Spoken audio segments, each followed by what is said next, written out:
हाँ जी भाई, नमस्कार दोस्तों। आपके अपने railway GK special bench class number 3 में आप सभी का स्वागत है। मेरे प्यारे दोस्तों, इस बेंच में जितने भी आपकी रेलवे एग्ज़ाम, जैसा कि दोस्तों NTPC, group D, ALP, RPF technician, JE others, जितने भी रेलवे के एग्ज़ाम हैं, इन सभी एग्ज़ाम के लिए इस बेंच का बेनिफिशियल रहने वाला है। तो प्यारे दोस्तों, बिना किसी देरी से सभी साथियों को एक बार शेयर कर दीजिएगा, ताकि सभी साथी जो हैं जुड़ जाएँ और इस बेंच का जो है पूर्ण रूप से फ़ायदा उठा सकें। तो प्यारे दोस्तों, बिना किसी देरी से आज के अपने पहले क्वेश्चन की ओर बढ़ते हैं और आज का अपना पहला क्वेश्चन देखते हैं। तो यहाँ पर अपना पहला क्वेश्चन दे रखा है, किसके द्वारा बांधों को आधुनिक भारत का मंदिर कहा गया। तो मेरे प्यारे दोस्तों, इसका जिन भी साथी को इसका आंसर पता है कमेंट बॉक्स में लिख सकता है। और दोस्तों, इसका जो सही आंसर होगा वो क्या होगा, पंडित जवाहरलाल नेहरू इसका बिल्कुल करेक्ट आंसर हो जाएगा। तो सभी साथी जो हैं एक बार इसको कमेंट बॉक्स में ज़रूर लिखें। अब दोस्तों, इस सवाल से जितने भी इम्पोर्टेंट फैक्ट बनते हैं, जितने भी इम्पोर्टेंट कॉन्सेप्ट बनते हैं दोस्तों, उन सभी के बारे में अपन अच्छी तरीके से डिस्कस और एनालाइज करेंगे। तो प्यारे दोस्तों, यहाँ पर अपन देखते हैं कि भारत के प्रथम प्रधानमंत्री कौन थे। तो प्यारे दोस्तों, इसका जो करेक्ट आंसर होगा वो क्या होगा, पंडित जवाहरलाल नेहरू इसका बिल्कुल करेक्ट आंसर होगा। मेरे प्यारे दोस्तों, इसका जितने भी इससे जुड़े हुए देश यहाँ पर आप देखें, जैसा कि यहाँ पर दे रखा है, भाखड़ा नागल बांध का निर्माण शुरू करते समय कहा, किसने कहा था दोस्तों। तो यहाँ पर आप देख सकते हैं, पूर्व पीएम पंडित जवाहरलाल नेहरू ने कहा, क्या कहा, कि बांध का आधुनिक जो है वो भारत के मंदिर है। तो इस इम्पोर्टेंट फैक्ट को भी आपको अच्छी तरीके से रिमेंबर कर लेना है। अब दोस्तों, अपन जाते हैं नेक्स्ट इसके इम्पोर्टेंट फैक्ट के बारे में। तो यहाँ पर अपन जानते हैं कि इस बांध का निर्माण कब हुआ था। तो सन 1948 में इस बांध की जो निर्माण की शुरुआत हुई थी वो हुई थी। तो इस इम्पोर्टेंट डेट को भी आपको अच्छी तरीके से ध्यान में रखना है, ताकि कोई भी क्वेश्चन आपसे परीक्षा में मिस न रहे। तो प्यारे दोस्तों, अपन नेक्स्ट इम्पोर्टेंट फैक्ट की ओर बढ़ते हैं। और अपना नेक्स्ट इम्पोर्टेंट फैक्ट क्या है, पंडित जवाहरलाल नेहरू 17 नवंबर 1955 को कंक्रीट की पहली बाल्टी डाली। तो इस इम्पोर्टेंट फैक्ट को भी आपको अच्छी तरीके से ध्यान में रखना है। बांध के निर्माण के लिए दोस्तों उन्होंने डाली थी 17 नवंबर 1955। इस इम्पोर्टेंट दिनांक को भी आपको अच्छी तरीके से रिमेंबर कर लेना है। अब दोस्तों, अपन जाते हैं इसके नेक्स्ट इम्पोर्टेंट फैक्ट के बारे में। तो यहाँ पर अपन देखें कि भाखड़ा नागल बांध का निर्माण है दोस्तों, कहाँ पर है, भाखड़ा नागल बांध कहाँ पर है। तो भाखड़ा नागल बांध जो है वो हिमाचल प्रदेश में है। और दोस्तों, हिमाचल प्रदेश जो राज्य है उसके भी बिलासपुर जिले में सतलज नदी पर जो किया गया बांध है वो क्या है, भाखड़ा नागल बांध है। तो इस इम्पोर्टेंट फैक्ट को भी आपको अच्छी तरीके से रिमेंबर कर लेना है। अब दोस्तों, अपन बात करें कि भाखड़ा नागल बांध की जो ऊंचाई है वो कितनी होगी। तो इसकी ऊंचाई जो है वो 226 मीटर इसकी ऊंचाई है। तो इस इम्पोर्टेंट फैक्ट को भी आपको ध्यान में रखना है। तो इसी प्रकार से दोस्तों अपन आगे देखते हैं और इसके बारे में जानते हैं। तो इसकी लंबाई की बात की जाए दोस्तों, भाखड़ा नागल बांध की जो लंबाई है वो है कितनी है, 518.25 मीटर इसकी लंबाई है। और दोस्तों, भाखड़ा नागल बांध की चौड़ाई की बात की जाए तो इसकी चौड़ाई है 9.1 मीटर इसकी चौड़ाई है। तो इस इम्पोर्टेंट फैक्ट को भी आपको अच्छी तरीके से रिमेंबर कर लेना है। अब दोस्तों, अपन नेक्स्ट बढ़ते हैं और यहाँ पर देखते हैं भाखड़ा नागल बांध के बारे में और अपन जानते हैं।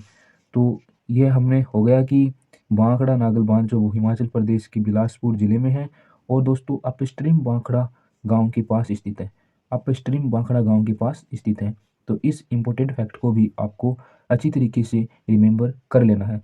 तो इसी प्रकार से दोस्तों अपन बात करते हैं गोविंद सागर के बारे में। मेरे प्यारे दोस्तों, गोविंद सागर जो है ये किससे संबंधित है। तो यहाँ पर आप देख सकते हैं इसके बारे में। गोविंद बांध के जो जलाशय को दोस्तों क्या कहा जाता है, उसको गोविंद सागर के नाम से जाना जाता है। तो इस इम्पोर्टेंट फैक्ट को भी आपको अच्छी तरीके से रिमेंबर कर लेना है। अब दोस्तों, अपन बात करते हैं इससे जुड़े हुए जितने भी इम्पोर्टेंट क्वेश्चन जो अपने एग्जाम में आ सकते हैं। तो यहाँ पर आप देख सकते हैं महात्मा गांधी के नाम से जाना जाता है। महात्मा गांधी के नाम से दोस्तों किसको जाना जाता है। तो मोहनदास करमचंद गांधी को लोकप्रिय रूप से दोस्तों महात्मा गांधी के नाम से जाना जाता है। एक वकील, उपनिवेशकवादी, राष्ट्रवादी और राजनीतिक नैतिकवादी दोस्तों किसको जाना जाता है। तो ये भी जो है इसका सही आंसर होगा वो क्या होगा, मोहनदास करमचंद गांधी इसका बिल्कुल करेक्ट आंसर होगा। इसी प्रकार से दोस्तों अपन आगे की ओर बढ़ते हैं और अपन नेक्स्ट इसकी इम्पोर्टेंट फैक्ट के बारे में जानते हैं। तो यहाँ पर आप देख सकते हैं ब्रिटिश शासन से भारतीय स्वतंत्रता के सफल अभियान का जो नेतृत्व किया था वो किसके द्वारा किया गया था। तो इसका जो सही आंसर होगा वो क्या होगा, मोहनदास करमचंद गांधी इसका बिल्कुल करेक्ट आंसर हो जाएगा। इसी प्रकार से दोस्तों अपन आगे की ओर बढ़ते हैं और जानते हैं अपने नेक्स्ट इसके इम्पोर्टेंट कॉन्सेप्ट के बारे में। मेरे प्यारे दोस्तों आपसे पूछ लिया जाए सरदार पटेल या भारत के लौह पुरुष के रूप में किसको जाना जाता है, तो प्यारे दोस्तों इसका जो करेक्ट आंसर होगा वो क्या होगा, सरदार वल्लभ भाई पटेल को जाना जाता है। अब दोस्तों अपन नेक्स्ट क्वेश्चन की बात करते हैं कि पहले उप प्रधानमंत्री कौन थे। तो पहले उप प्रधानमंत्री जो थे वो सरदार वल्लभ भाई पटेल थे। तो इस इम्पोर्टेंट फैक्ट को भी आपको अच्छी तरीके से रिमेंबर कर लेना है। इसी प्रकार से दोस्तों अपन आगे की ओर बढ़ते हैं। मेरे प्यारे दोस्तों अपन अगला अपना क्वेश्चन बन सकता है या फिर देखते हैं कि इससे रिलेटेड क्वेश्चन कह सकते हैं। तो यहाँ पर आप देख सकते हैं भारतीय स्वतंत्रता अधिनियम 1947 के तहत संयुक्त भारत की रियासतों के एकीकरण का जो नेतृत्व किया गया वो किसके द्वारा किया गया था। तो इसका जो करेक्ट आंसर होगा वो क्या होगा, सरदार वल्लभ भाई पटेल इसका बिल्कुल करेक्ट आंसर हो जाएगा। इसी प्रकार से दोस्तों अपन आगे की ओर बढ़ते हैं और अपन जानते हैं। तो यहाँ पर आप देख सकते हैं भारत के पहले वाणिज्य और उद्योग मंत्री कौन है। तो मेरे प्यारे दोस्तों इसका जो करेक्ट आंसर होगा वो क्या होगा, टीटी कृष्णाचारी जिसे अपन कह सकते हैं तिरुवेलार टाटाई कृष्णाचारी भी अपन इसको कह सकते हैं। तो सभी साथी एक बार कमेंट करेंगे कि पहले वाणिज्य और उद्योग मंत्री कौन थे।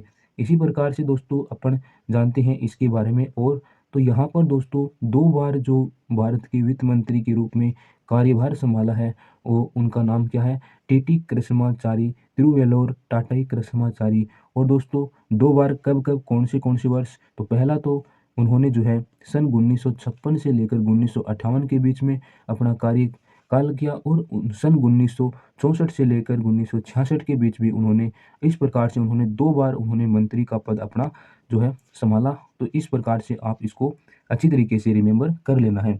अब दोस्तों अपन बात करते हैं नेक्स्ट क्वेश्चन के बारे में। तो प्यारे दोस्तों नेक्स्ट क्वेश्चन जो है काफ़ी लंबा वीडियो हो जाएगा। तो प्यारे दोस्तों आज के लिए अपन इतना ही रखते हैं और जितना हो सके प्लीज़ वीडियो को लाइक कीजिए, शेयर कीजिए, चैनल को सब्सक्राइब जरूर कर लीजिएगा। प्यारे दोस्तों यदि आपका कोई भी रिस्पॉन्स नहीं आ रहा है तो हमसे भी जो है हमारी टीम भी जो है डिमोटिवेट होती है। तो प्यारे दोस्तों प्लीज़ आपसे रिक्वेस्ट है आपको सपोर्ट करना होगा। तो आज के लिए इतना ही। जय हिंद, जय भारत एंड टेक केयर।